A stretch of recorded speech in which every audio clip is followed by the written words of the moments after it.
going on, y'all? A little bit change of scenery. It's gonna be the next video. So it's different than the truck you guys have previously seen. I now have a 3rd gen Mega Cab G56 truck, and I don't know if any of y'all have ever drove a G56 or not, but with 373 gears, this thing is an absolute dog when it comes to any sort of highway speed. It don't want to do 70 mile an hour. It's like 2200 RPM.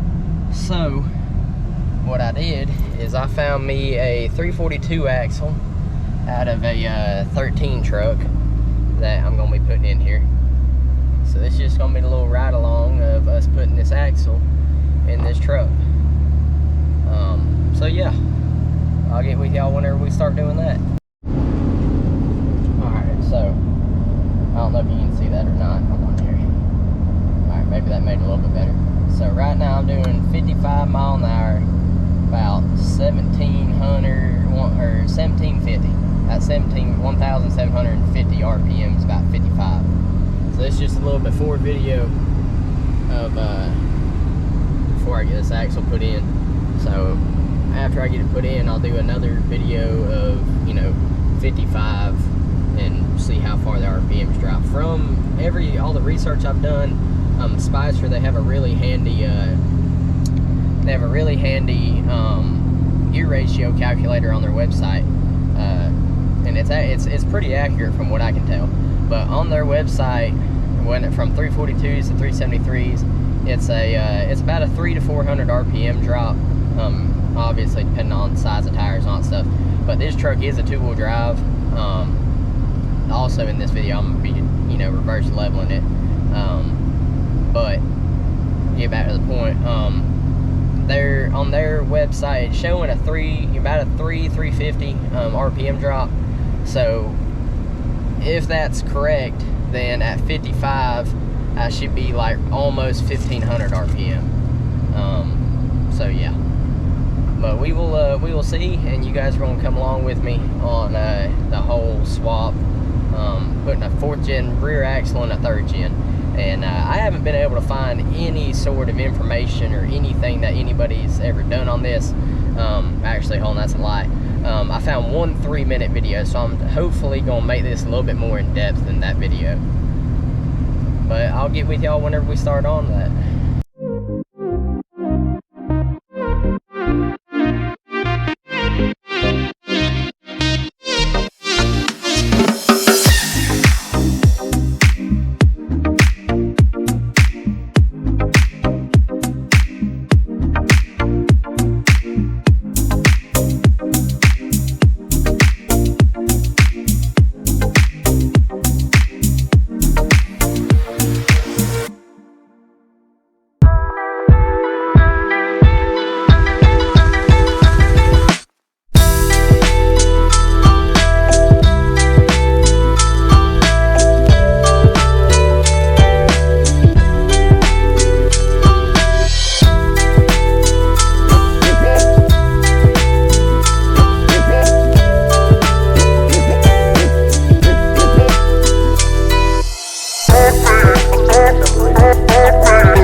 So this is a couple days after we swapped the axle and all that stuff, and so I've had some time to drive it and feel it out and all that stuff, and honestly it was well worth it. Now with it, you get about a 10 mile an hour increase in 6th gear, so it's like a total, like I can do it's like 80 mile an hour at like 2200 RPM, and mean, those of you that have drove a G56 5.9 truck, you know, like, you know, 80 mile an hour, that's like 2600, or I think it was like 2500 RPM. But like right now, let's see, I'm doing 1900 RPM at 67 miles an hour.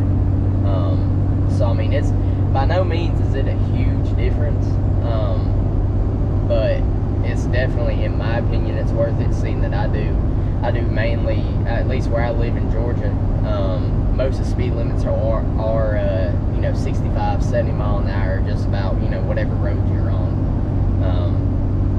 So you know, it's definitely worth it, in my opinion. It's a lot quieter in the truck. I mean, it feels like it does a good bit better on gas. I haven't, or diesel fuel, but I haven't like hand calculated it by no means, but it definitely feels like it does a lot better. But yeah. Alright, so I'm gonna give you the real quick rundown of how the whole axle swap went. I also reverse leveled the truck, so I'll go over that first. So there's the drop shackle. I think you can see it. Alright, so I got the drop shackle off of airbag.com. Now on my truck specifically, I don't know, it'd just be something you need to go look at. I have another video on this channel of reverse leveling a four-wheel drive truck, so this is reverse leveling a two-wheel drive truck. So you got to order the drop shackle for the spring that goes above the perch. I ordered the wrong one, so I had to send it back, get a new one. But so you do the drop shackle, and I also got rid of my overload. And to do that, you have to make some spacers. I don't know if you can see it, but on the bottom of the leaf spring, you have that little piece of metal. It's about 1/8 inch thick. Yeah, 1/8 inch thick. So my buddy Coulter, he's the one that made those. So to do that, you cut them down. They come out to 5.5 inches long, 2 7/8 wide, to make up for the space and to mount to the perch correctly. You have to drill 3 holes, one, the middle one for your centering pin, back 2 for your other pins. And it comes out pretty dang near level. So the back sits about 1 inch taller than the front. If I really was worried about it, I could take a leaf out, but I'm not that worried about it because it looks a lot better. I don't know if any of y'all have ever seen these two-wheel drive trucks, but they have a really bad rake to the back end. But as for the axle swap, everything bolts up. Shock mounts are the same, drive shaft is the same, everything's the same. So the only thing you have to do is, unless you get the brakes and stuff for the 2013, you could probably just swap your lines over, just bolt everything up, or bleed your lines and everything. But I didn't do that. I kept my brakes because I put new calipers and rotors on, or new rotors and pads on the back.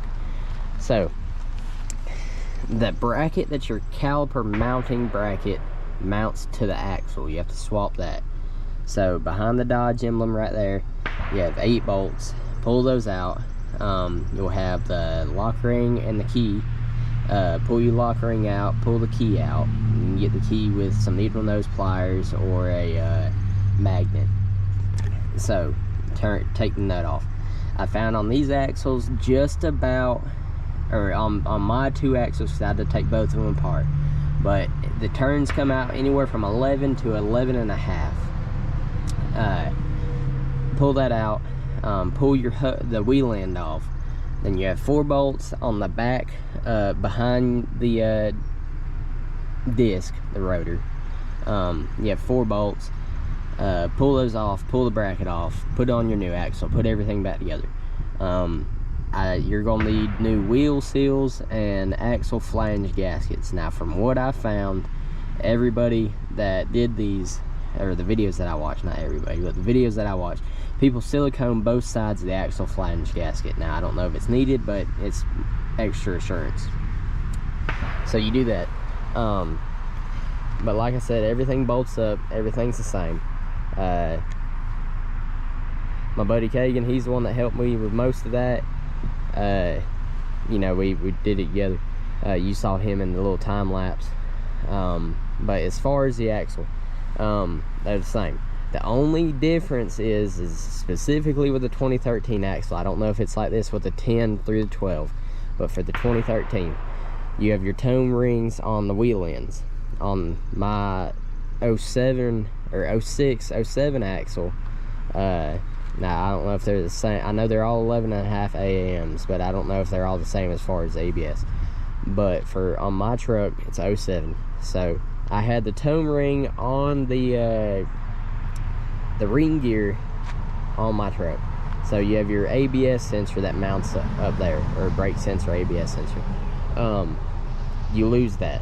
So I do have a ABS light on and a brake light on, but it doesn't affect how the truck drives. I'm looking to see if I can take like the wire and harness off of a 13, put the wheel speed sensors in so I can get rid of that.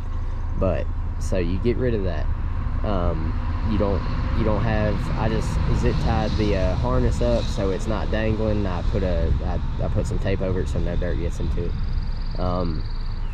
But you just get it out of there so it don't get wrapped up in nothing. But with the ABS light on the